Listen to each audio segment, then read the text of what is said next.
The subject of voice commands. What I have found works the best as it pertains to that, we do not control our horses with voice commands. Now you'll hear us on occasion, things like that. From my perspective, that's kind of out of habit. I mean, that's something I developed as a child riding horses, and it's kind of hard to get away from. But where we're focused is we want to ride that horse where he responds to our body language. He responds to our legs and our seat and how we rotate our body, our hands. When you're out there clucking and kissing, and I've heard people, they come here and canter or trot, walk, good boy, and they're doing all this business. Now, I talk to my horses, that's okay, but I don't expect them to understand what I'm saying, all right? Where it's kind of hard to explain, but sometimes when I'm talking to my horse, I'm almost talking to myself, okay? Where I've seen people, they're like canter, trot, and they're like that horse is supposed to respond to those voice commands, or when they want to canter.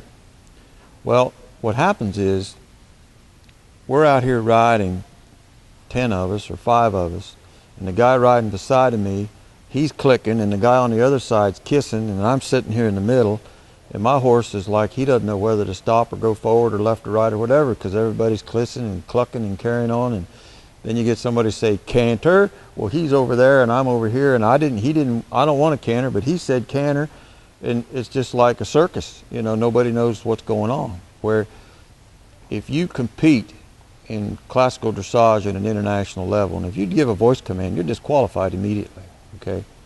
If you're a cavalry soldier 150 years ago and you ride into battle and there's bombs going off everywhere and you're trying to control your horse by verbal commands and it's so loud he can't hear you, I mean, that's no good. Or if I'm out here in a pen of cattle and the cows are all bellering, if you've ever weaned calves like I have, you got a corral full of 100 cows with 100 calves and they're all bawling and bellering and nobody can hear anybody. There's a lot of noise involved there. Well, my horse, I mean, how stupid would I look if I'm going to go catch a calf and I have to say canter for him to canter off to go sort that cow away from the herd? It's silly.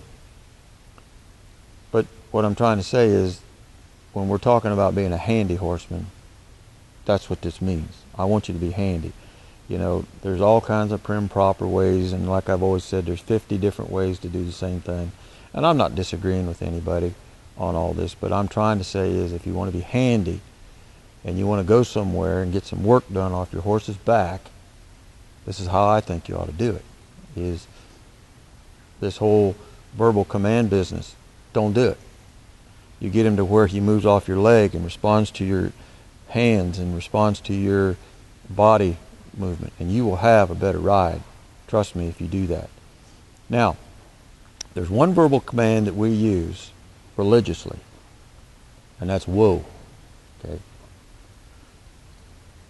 Whoa is an international word. Whoa means stop everywhere in the world. You can go to China and say whoa, and a bunch of Chinese guys are going to stop. I can go to Mexico and say whoa, and everybody stops and looks at me. That's what I want. Okay. I can buy a horse from anywhere on the planet and say whoa, and he's about going to stop. Okay. Years ago, I was working with a bunch of Mexican guys, and we were unloading a truck, and something was about to fall off the truck, and all these guys didn't speak English, and they were there working around, and I said whoa, like that. And everybody stopped, just like that. Well, you know what? Right then I knew that that word whoa meant something. And so yes, I think that's appropriate. The word whoa, I don't care who you are, what language you speak, I think that means stop everywhere. Now, when you're out here driving a team of horses in the field and you've got horses in harness, now that's a whole different story. Now we're going to do a video on that here in a while. We're going to let the weather get a little better, and we'll do some harness videos. But those guys, the old timers, whoa, gee, haul, back, come up. Now that all meant something, because they're plowing and they're working in farm machinery, and they have to control their horses. Like I know guys that can bring logs out of the woods and not even hold the lines of their horse. Verbal commands, move those horses over. So yes, I think it's most appropriate in harness, and we'll go over that in videos to come, but not today. But what I wanted to just talk to you about is how I feel about voice commands, where, as I said in our earlier videos, job one here is to eliminate confusion for this horse.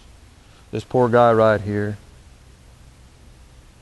he's had about 5 people tell him to do the same thing 5 different ways in his life.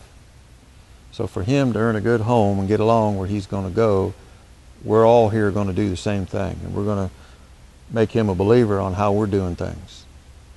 But how we're doing things isn't anything special. It's just consistent. It's just practical. It just makes sense. So everybody that rides here, everybody that handles him, is going to do it the same way. And that's a good reason to do these videos, is for the people that I want to sell this horse to. I want them to refer to this as they own him, so they understand what he's thinking about. Give him a good life where he's going. Because it's not fair to this horse to shuffle the deck on him, where the last person was clucking and the next person is kissing and the next person is trying to give some kind of verbal command in a foreign language or something or another. He doesn't know what's going on. He's so confused, he doesn't know what to do. So I feel if you use body language, your legs, your seat, your hands, you can't go wrong. And that's what I recommend. Thank you.